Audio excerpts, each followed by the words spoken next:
ఆయన చేతికి కొన్ని విత్తనాలు ఇచ్చి మీరు కూడా వెయ్యండి అన్నారు. అంటే రమణులు అన్నారు, నేను నా చేత్తో ముట్టుకున్న విత్తనాలు మొలకెత్తవు అన్నారు. అదేమిటి అలా అంటారు, ఎందుకు మొలకెత్తవు, వెయ్యండి అని చెప్పి ఆ విత్తనాలు వేయించి నీళ్లు పెట్టారు. ఆయన వేసినవి అని బాగా గుర్తెట్టుకున్నారు.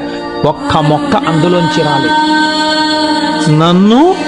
నన్ను ఆశ్రయించిన వారికి ఇక పునర్జన్మ ఉండదు, మొలకెత్తడం ఉండదు.